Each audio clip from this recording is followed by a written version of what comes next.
आर-टीच्या ऍडमिशनला सुरुवात होणार आहे लवकरच. 8 ते 10 दिवसामध्ये होऊन 8 दिवसामध्ये चालू होण्याची शक्यता आहे. कारण खूप उशीर झालेला आहे ऑलरेडी. जानेवारी महिन्यामध्ये ऍडमिशन हे स्टार्ट होत असतात. पण इलेक्शनमुळे ते कदाचित पुढे गेलेले असतील. तर पाहूया चला की आर-टीचे ऍडमिशन स्टार्ट झालेले आहेत का? त्यांनी लिंक काही ओपन केलेली आहे या नवीन अपडेट आलेला आहे का? तर असं काही आलेलं नाहीये. ऑनलाईन ऍप्लिकेशनवर क्लिक करूया. पाहूया इथं लिंक आलेली आहे. इथे लिंक येते समोर की नवीन विद्यार्थ्याच्या नोंदणीसाठी इथे क्लिक करा म्हणून. ते आलेले नाहीये. आणखी विद्यार्थ्यांचे ऍडमिशन स्टार्ट झालेले नाहीयेत. तर ते होतील सुरू लवकरच. तरी सर्वांनी आपले डॉक्युमेंट रेडी ठेवावेत. लेकराचं आधार कार्ड, तुमचं आधार कार्ड, रहिवासी रहिवासीसाठी तुम्ही राशन कार्ड यूज करू शकता, लाईट बिल यूज करू शकता.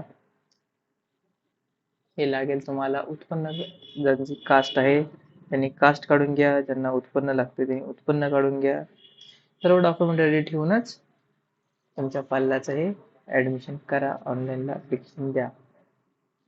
ऍप्लिकेशन करण्याच्या नंतरचे जर तुम्ही डॉक्युमेंट्स नंतर काढलात तर ते रिजेक्ट होण्याची शक्यता आहे. सर्वावर सेम नाव असू द्या. लेकराचे स्पेलिंग मिस्टेक असू देऊ नका. आणखीन सुरू झालेले नाही आहेत. जेव्हाही सुरू होतील आम्ही तुम्हाला नक्की कळवू. धन्यवाद.